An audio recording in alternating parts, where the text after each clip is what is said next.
I give you a quick summary. Number one, that this crucifixion is a fiction, that it didn't happen. The way the Christians claim, those things didn't happen. Number one, he was reluctant to die.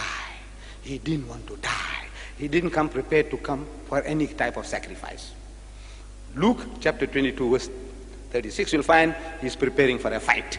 And had he come to die, there was no need for him to tell his disciples to go and arm themselves. Number two, he beseeched God for help. Matthew chapter 26 verse 39. Number three, God heard his prayers. Hebrews chapter 5 verse 7. Number four, an angel of God came to strengthen him. Luke chapter 22 verse 43. Pilate finds Jesus not guilty. It's good reason to keep Jesus alive. John chapter 18 verse 38. Number six, Pilate's wife shown a dream in which she was told that no harm should come to this just man. In other words, that he should be saved alive. Matthew chapter 27 verse 19. Number seven, supposed to be on the cross for only 3 hours. According to the system in vogue, no man could die by crucifixion in so short a time, which means that even if he was fastened to the cross, he was alive. Number eight, the other two, his crossmates on the respective crosses, were alive. So Jesus too, for the same period of time, must be alive. John chapter 19 verse 32. But when they came to Jesus and saw that he was dead already, saw what? That he was dead already.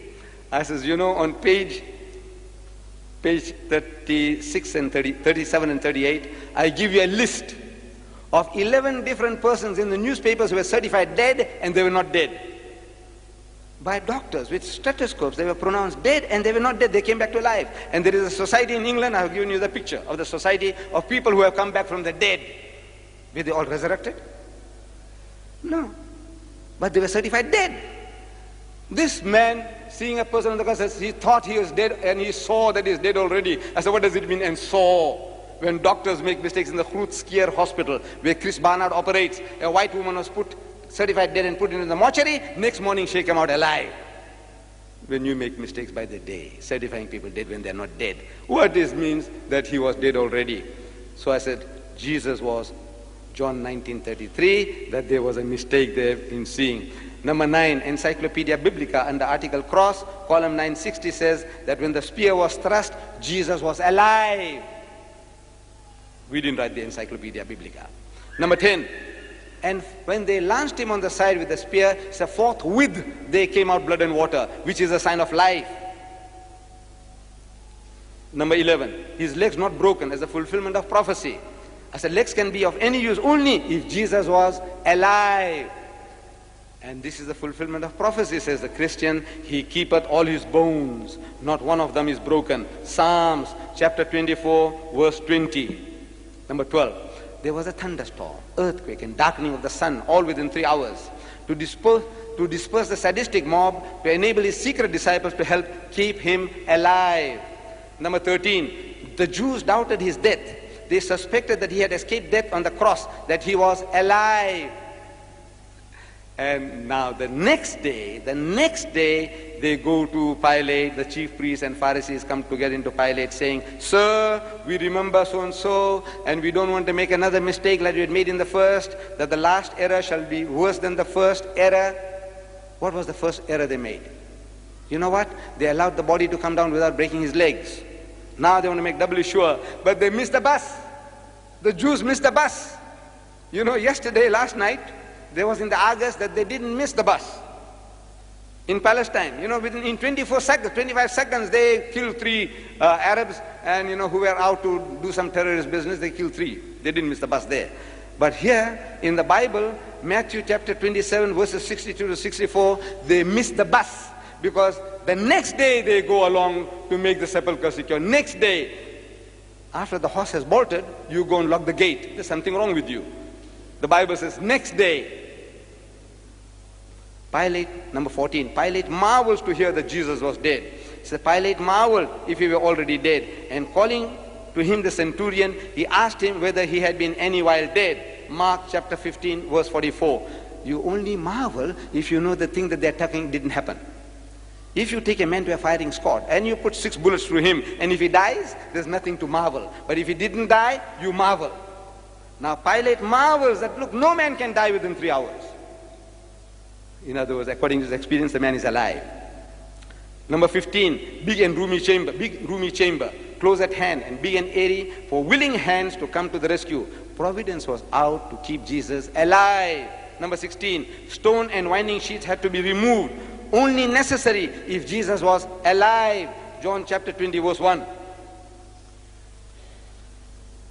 Number 17, report on the winding sheets. German scientists who carried out experiments on the Shroud of Turin said that the heart of Jesus had not stopped functioning, that he was alive. Number 18, he was ever in disguise. Disguise not necessary if Jesus was resurrected, only necessary if he was alive. John chapter 21 verse 4. Number 19, he forbade Mary Magdalene to touch him. Touch me not, for this reason, that it would hurt, because he was alive. John chapter 20 verse 17. Number 20, not yet ascended unto my Father. In the language of the Jew, in the idiom of the Jew, he was saying, I am not dead yet. In other words, I am alive. John chapter 20 verse 17. Number 21, Mary Magdalene not afraid on recognizing Jesus, because she had seen signs of life before. She was looking for a Jesus who was alive. John chapter 20 verse 16. Number 22, his disciples petrified on seeing Jesus in the upper room. All the knowledge about the crucifixion was from hearsay. Therefore, they could not believe that Jesus was alive. Two had Almal, Humfarlat and Khaflach. They were not there. Number 23, ate food again and again in his post-crucifixion appearances. Food only necessary if he was alive. Luke chapter 24 verse 43. Number 24, never showed himself to his enemies, because he had escaped death by the skin of his teeth. He was alive. Number 25, took only short trips, because he was not resurrected, not spiritualized, but alive. He went to Emmaus. He went to the upper room, back again after 8 days. He only took short trips because he was not resurrected. Otherwise he would have gone up to heaven. No sense in going and coming back, up and down, not from heaven to down and up above. He's going around, in and around Jerusalem all the time. Number 26, testimony of men around the tomb. They say, why seek ye the living among the dead? Why are you looking for a live person among dead people in the cemetery? Luke chapter 24 verse 4 and 5. That he is not dead but alive. Why seek ye the living among the dead? Number 27, testimony of the angels. The angels say, the angels who had said that he was alive, that he live, that he is alive. What's wrong with people? What are you reading? The angels, what did they say? That he is resurrected. No, he said that he live, he is alive. They said no, he is not alive, he is dead.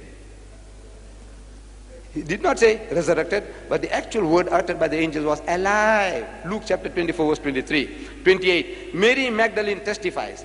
They heard that he was alive and had been seen by her. They believed not. Mark 16:11. Mary did not watch for a spook or a ghost or spirit of Jesus, but a live Jesus.